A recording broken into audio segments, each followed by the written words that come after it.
धर्म प्रेमी बंधुओं, आप सभी को जय जिनेंद्र। मेरे इस चैनल में आपका स्वागत है। आपका बहुत सहयोग मिल रहा है।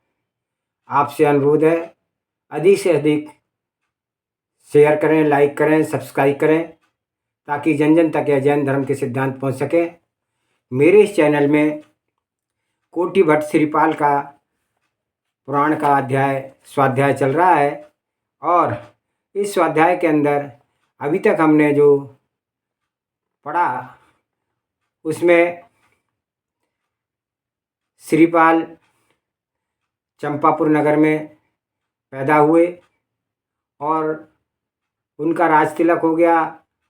राज तिलक होने के बाद कुछ समय के बाद उनको कुष्ठ रोग हो गया, और कुष्ठ रोग होने के कारण से उन्होंने निर्णय लिया कि वह यह देश छोड़ करके चले जाएं, क्योंकि प्रजा वहाँ से जाने लगी थी। प्रजा नगर छोड़ छोड़ करके जा रही थी। तब वह वहाँ से वह अपना देश छोड़ करके अपने जो 700 साथी जिनको कोड था, उनके सब मित्र संबंधी थे, उनको लेकर के वह धीरे धीरे आगे बढ़ते हुए उज्जैनी नगरी में पहुँचे। उज्जैनी नगरी के बाहर वे ठहरे हुए थे उद्यान में। उधर उज्जैनी नगरी का जो राजा बहुपाल थे, उनकी 2 बेटियां थी, एक सुरसुंदरी, एक मैना सुंदरी। सुरसुंदरी और मैना सुंदरी जब दोनों छोटी थी तो उनको शिक्षा के लिए गुरु के पास भेजा गया। सुरसुंदरी ने कहा कि मैं वैश्य गुरु से शिक्षा ग्रहण करूंगी, और मैना सुंदरी ने कहा कि मैं दिगंबर मुनि से शिक्षा ग्रहण करूंगी।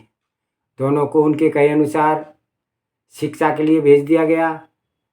दोनों ने वहाँ पर हर तरीके की शिक्षा सीखी और सारी विद्याएं सीख करके वह पुनः वापस आ गई।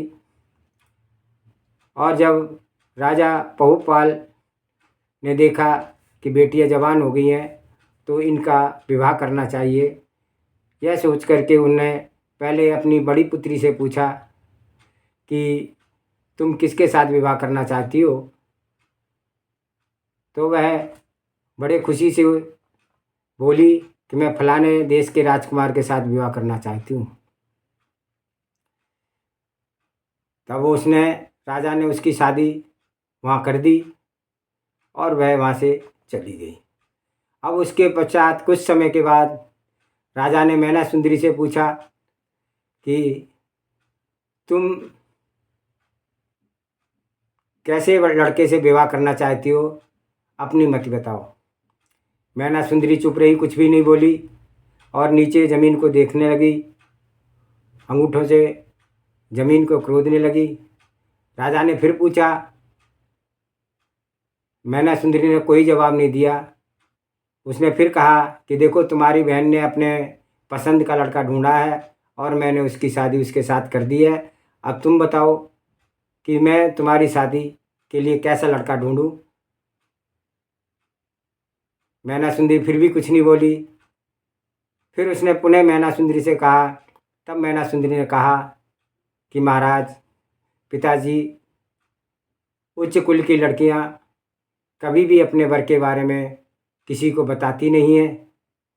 जो उसके माता पिता शुभ चिंतक होते हैं, उन्होंने जो वर उसके लिए चुन लिया, उसी के साथ वह विवाह करती हैं और अपना जीवन व्यतीत करती है।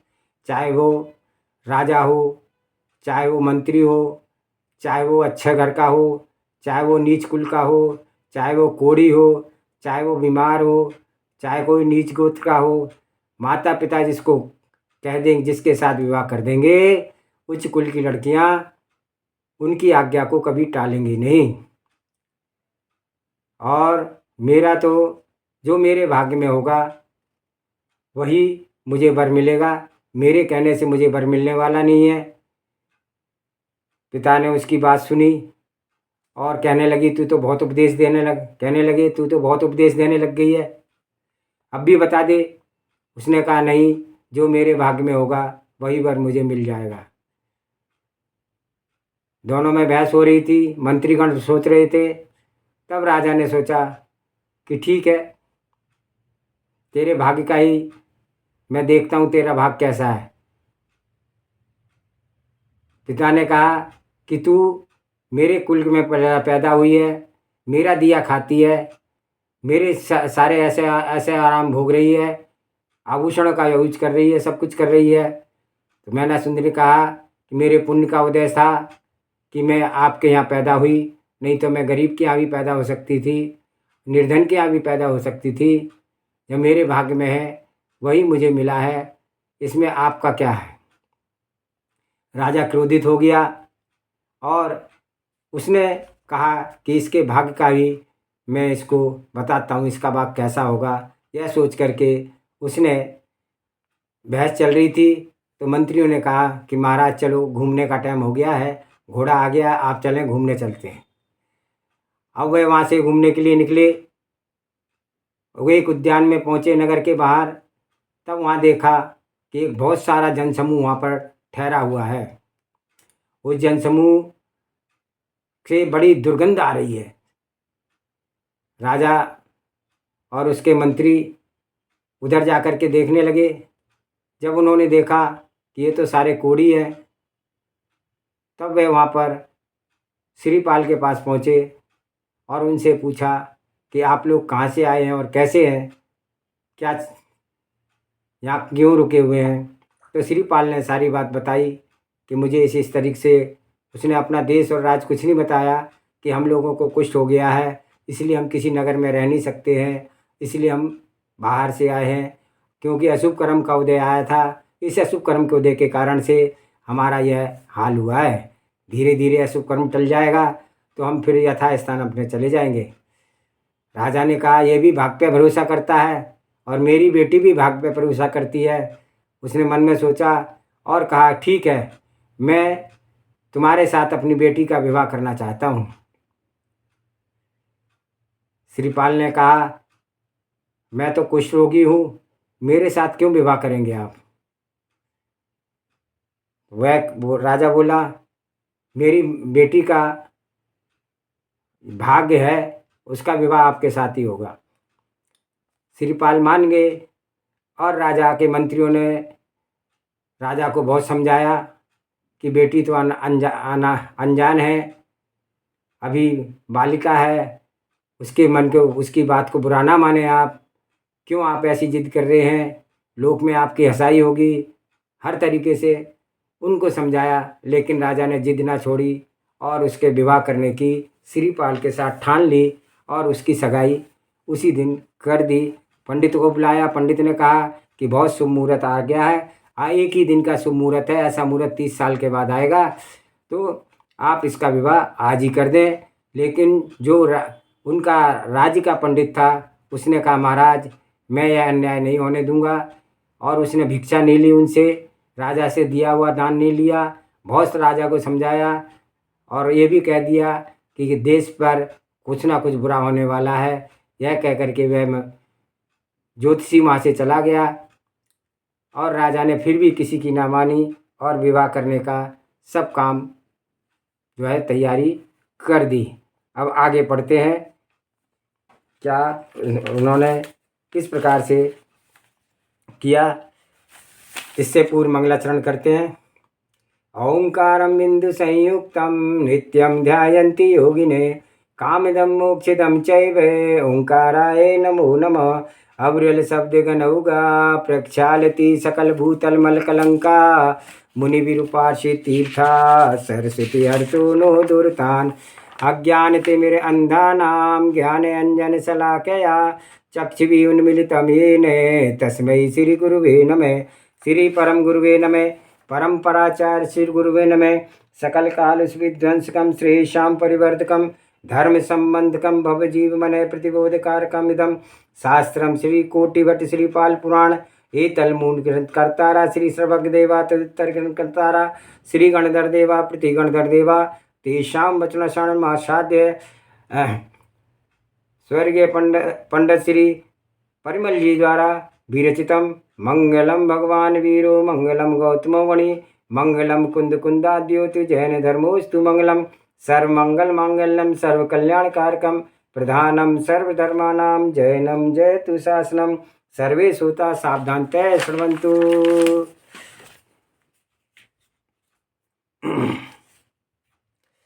अंत में राजा ने मंत्रियों से कहा, मंत्रियों, अब विचारने का समय नहीं रहा है, तुम लोग मेरी बात को मानो तथा ब्याह की तैयारी करो, लग जाओ और एवं लगुन भेजो। इस आज्ञा को सुनकर के मंत्री लोग विवश हो गए और अपना सामूल्य करके वहाँ से उठ गए और राजा की आज्ञा के अनुसार विवाह संबंध में लग गए।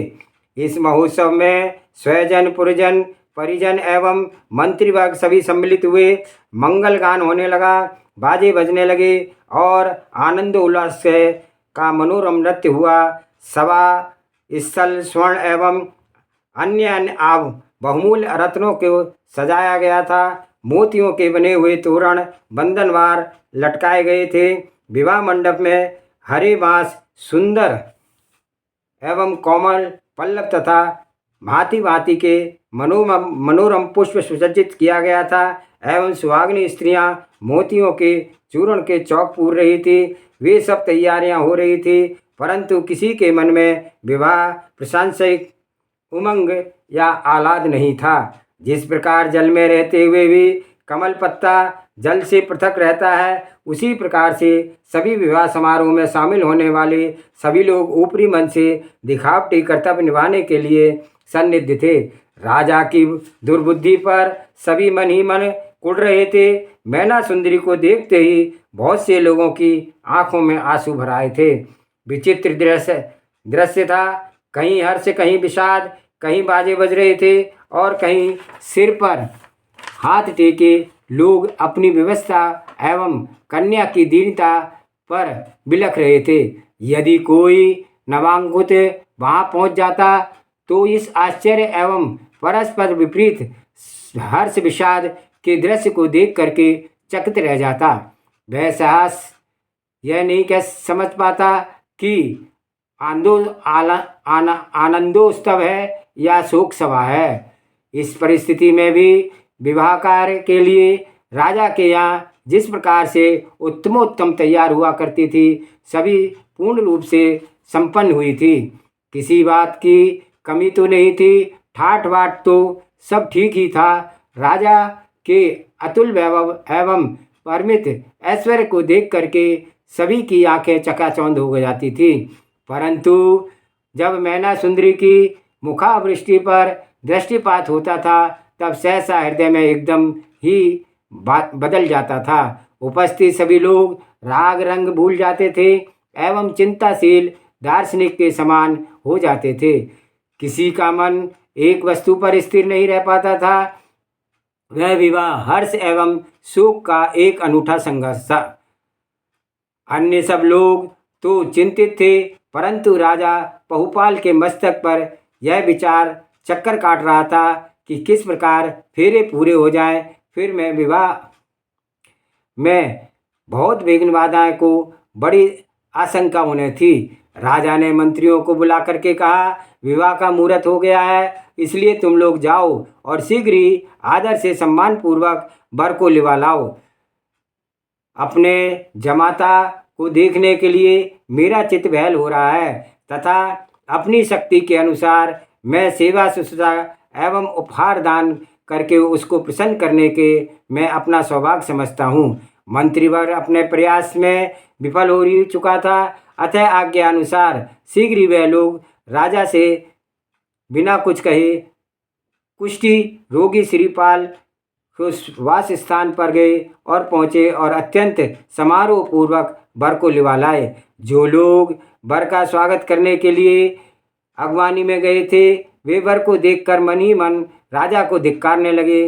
राजा ने इन सब की ओर कुछ भी ध्यान नहीं दिया। उन्होंने आगे बढ़कर के सम्मान प्रदर्शित करते हुए वर का स्वागत किया और एक ऊंचे सिंहासन पर बिठाया। उसके बाद उपटन लगाकर क्षीर एवं नीर से सुगंधित परिपूर्ण स्वर्ण कलश के द्वारा अभिषेक किया।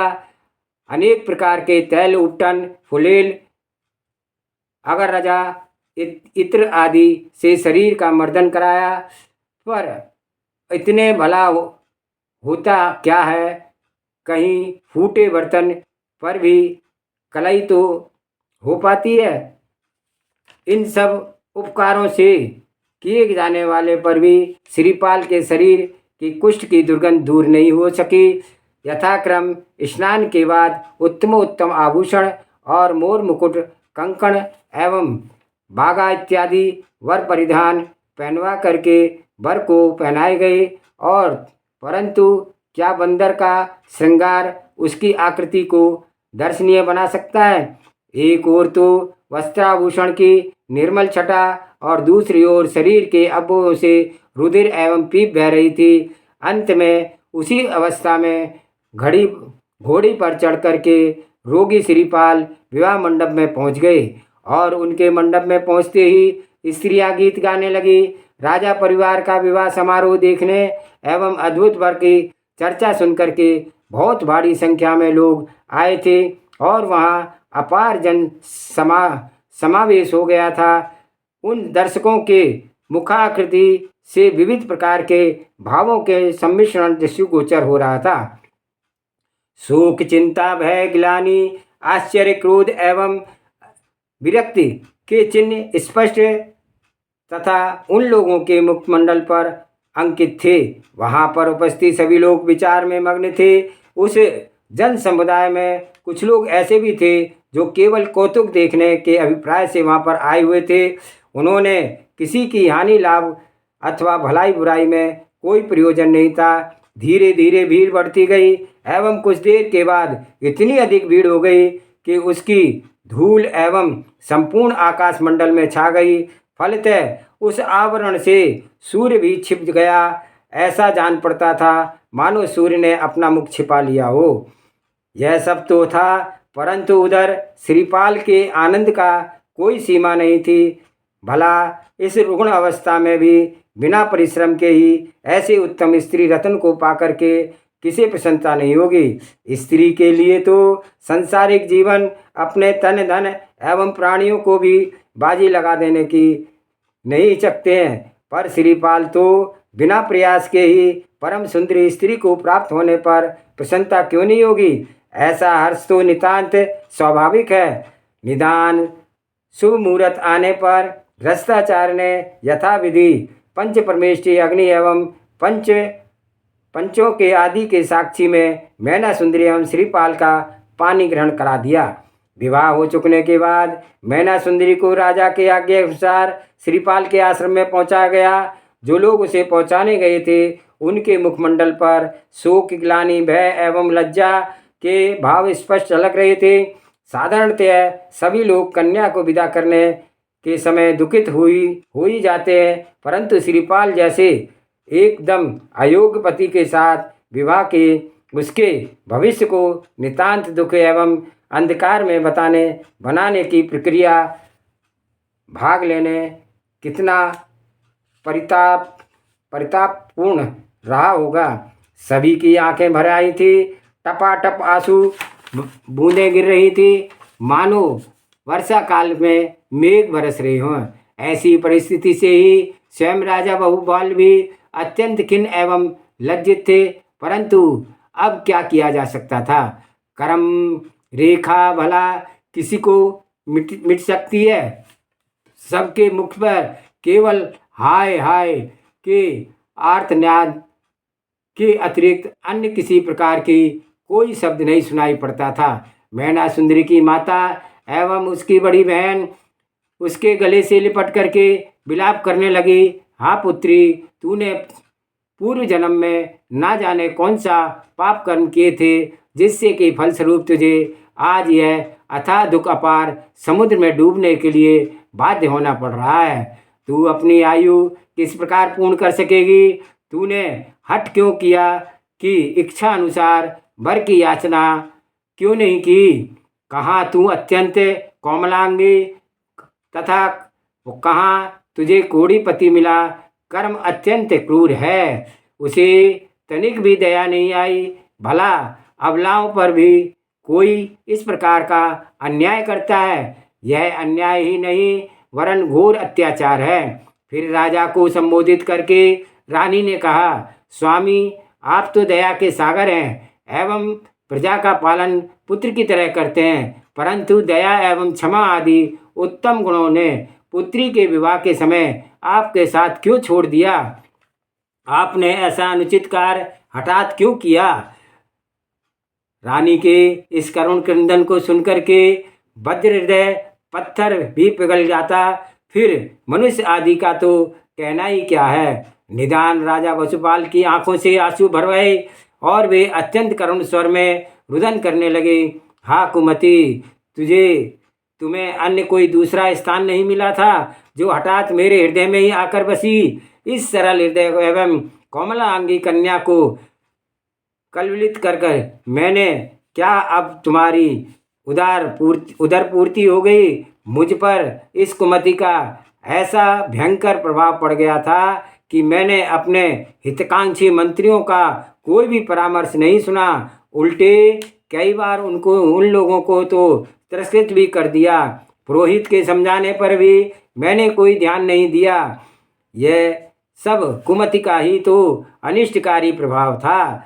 अपने मिथ्या ज्ञान के कारण मैंने अपनी पुत्री के जीवन में अत्यंत संताप में बना दिया है। उसे अजन्मा भयंकर दुख भोगना ही पड़ेगा।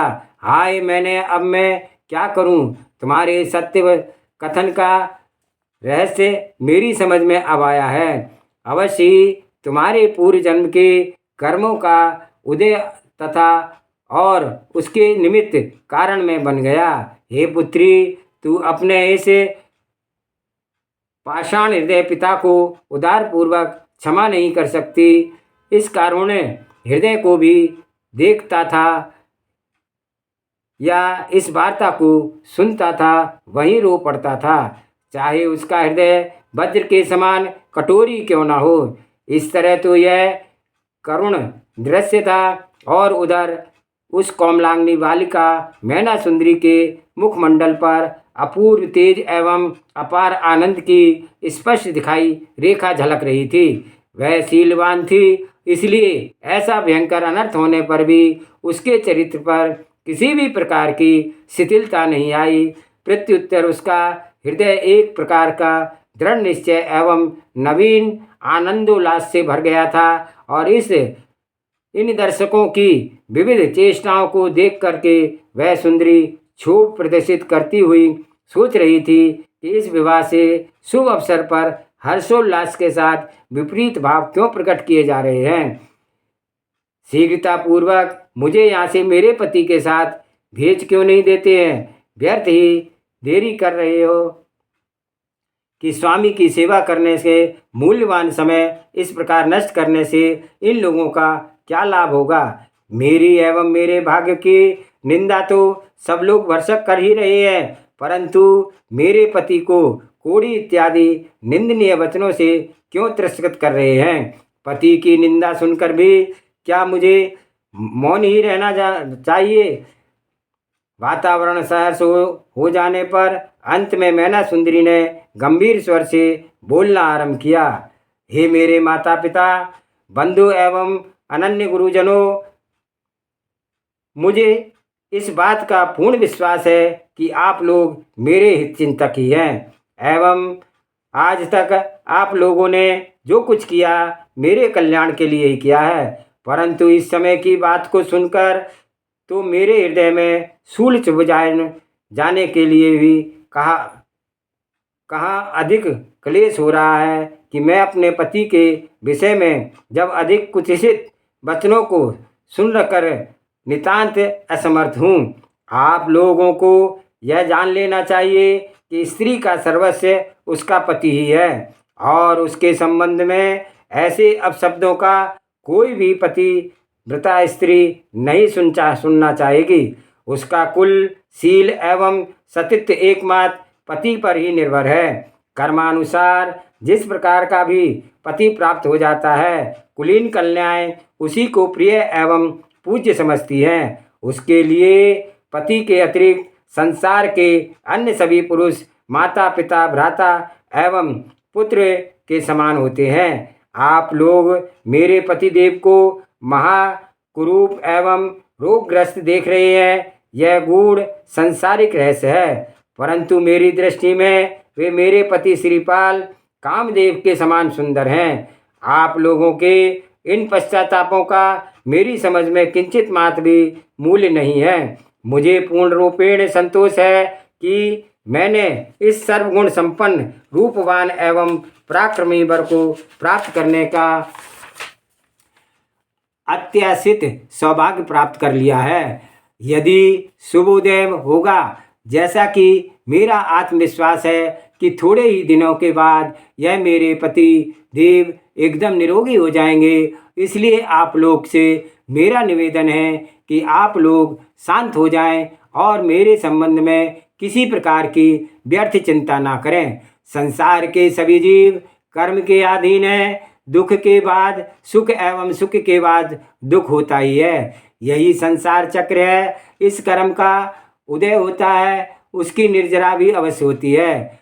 पूर्वोपार्जित कर्म फल समझकर ही उदय में प्राप्त वर्तमान की स्थिति का सामना समभाव से करना चाहिए। मनुष्यों का यही परम कर्तव्य है। क्रमानुसार उत्पन्न हर्ष विवाद विषाद को सब समभावों के द्वारा भोग लेने पर अत्यंत शीघ्र ही कर्मों की निर्जरा हो जाती है तथा पुण्य कर्मों का की स्थिति काल एवं अनुमान बढ़ जाता है।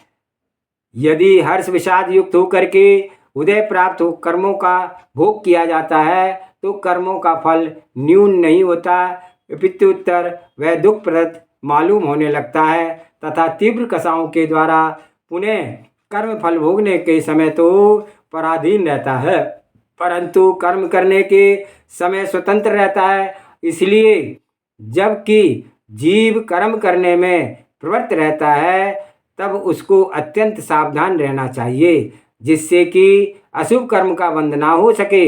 इस प्रकार धर्म फल को समभावों से युक्त होकर के कर भोगना चाहिए, अन्यथा भोग काल में इस अत्यंत क्लेशप्रद जान पड़ता है तथा आगामी बंधन का कारण भी तो हो जाता है। हे स्वजन बंधुओं, इस संसार में सुख दुख दोनों देने वाला कोई भी नहीं है। संसारिक जीवों के अभ्यंतर में उत्पन्न इष्ट एवं अनिष्ट की भावना मात्र ही सुख दुख प्राप्त होने का मुख्य कारण है। यह बात तो प्रत्यक्ष भी देखी जाती है कि कोई विशेष वस्तु किसी एक को इष्ट है तो वही वस्तु किसी दूसरे के लिए अनिष्ट है। यह वस्तु में इष्टता एवं अनिष्टता रहती है तो दोनों जीवों के लिए केवल अनिष्ट प्रमाणित होती है, परंतु ऐसा नहीं होता है। यहीं पर देखिए ना कि जिस पुरुष को आप लोग अनिष्ट समझ कर रहे हैं वही मेरे लिए इष्ट है। ऐसे ही समझ करके आप लोगों को इस अप्रिय प्रसंग की चर्चा समाप्त कर देनी चाहिए। साथ ही मेरा यह भी अनुरोध है कि आप लोग भविष्य में इस विषय में किसी प्रकार का चिंतन ना करें। इस प्रसंग में जो भी कुछ हुआ वह मेरे कर्म के कारण हुआ है। पिताजी का इसमें कोई दोष नहीं है। इसलिए मेरी प्रार्थना है कि आप लोग उन्हें व्यर्थ में दोष ना दे करके उनकी मानसिक संताप को बढ़ाने का कारण ना बने। मैना सुंदरी के इस प्रकार के ज्ञान गर्भित वचनों को सुनकर के सब लोग हताश होकर के अपने अपने स्थान को चले गए और उसके बाद राजा पहुपाल ने भी विविध प्रकार के उपहार दहेज में दे करके अपनी प्यारी पुत्री मैना सुंदरी को विदा कर दिया। कन्या के विदा करने के समय राजा पहुपाल ने ऐसी स्वजन एवं पुरजनों को एक बृहत एवं मनोज्ञ भोज दिया और अपने जमाता जमाई रोगी श्रीपाल को छत्र चमर मुकुट इत्यादि बहुमूल्य रत्न जड़ित वस्तुओं से अलंकृत किया।